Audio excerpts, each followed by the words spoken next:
আজকের এই ভিডিওটা আমি আমার স্ত্রী এবং আমার বেটার হাফ সঞ্চিতাকে ডেডিকেট করে বানালাম। দেখতে দেখতে আমাদের বিয়ে 2 বছর হয়ে গেল কোথা দিয়ে, কিন্তু এখনো মনে হয় এই সেদিনের কথা যখন মা তোমার ফটো আমার ফার্স্ট দেখিয়েছিল আর তারপর আমাদের দেখা হয়েছিল।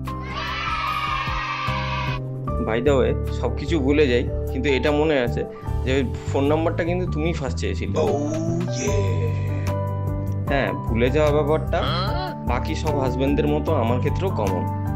এই তোমাদের বলছি, সব বিবাহিত পুরুষরা আর যারা বিয়ে করতে চলেছ, তো এরকম ভিডিও বানাতে শিখে রাখো, নাহলে গান গাইতে শিখে রাখো বা ছবি আঁকতে শিখে রাখো, কিছু তো শিখে রাখো, কারণ ভুলে তোমরাও সব কিছু যাবেই। আর তখন খেসারত হিসাবে কিছু না কিছু তোমাদের বানাতেই হবে। আমাদের বিয়ের ভিডিওটা দেখে মনে পড়লো যে আমাদের ক্যামেরাম্যান আর পুরোহিত মশাইয়ের খুব ঝগড়া লেগে গেছে। তো পুরোহিত মশাই উঠে রেগে গিয়ে বলছিলেন আমি বিয়েই করাবো না। তারপর অনেক কষ্টে হাত পা ধরে তাকে বিয়ে করাতে রাজি করিয়েছিলাম।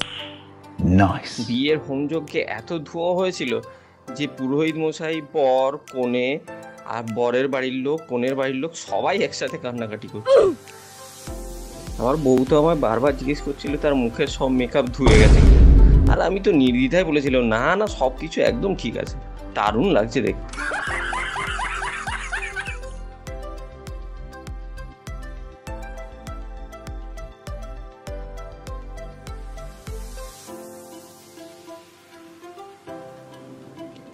বউ ভাতের দিনে তুমি মাছের মাথার দিকে আর মাছের মাথাটা তোমার দিকে যেভাবে তাকিয়েছিল সেটা আমি কোনোদিন ভুলব না। না, সেই ছবিটা এখানে দেবো না। হ্যাঁ, তোমরা ঠিকই ধরেছো, এই ভিডিওটা আমার মাথায় বন্দুক ঠিকই বানানো হয়েছে, তো ন্যাচুরাল কারণেই সেই ছবি তোমাদেরকে দেখাতে পারবো না।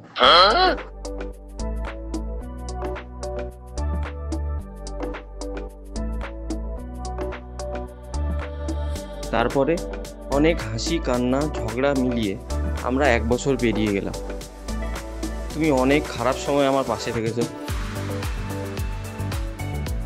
আমার অনেক মাথা গরম সহ্য করেছে, তোমার অনেক ঝগড়াও আমি সহ্য করেছি, আর স্পেশালি তোমার সাথে শপিং করতে যাওয়া আমি সহ্য করেছি। আগের বছর এই সময় আমরা পুরীতে ঘুরতে গেছিলাম। তোমার জন্য আমার ছোট সুন্দর পরিবারটা আরো সুন্দর হয়ে গেছে আজ। আশা করি এইভাবে আমরা দুজন আরো অনেক বছর এগিয়ে যাব, আরো 100 বছর আমরা একসাথে এগিয়ে যাব। আর প্রত্যেকবারেই আমি তোমার জন্য এরকম ভিডিও বানিয়ে যাব। I love you, I love you Hutum. ভিডিওটা এখানেই শেষ করলাম।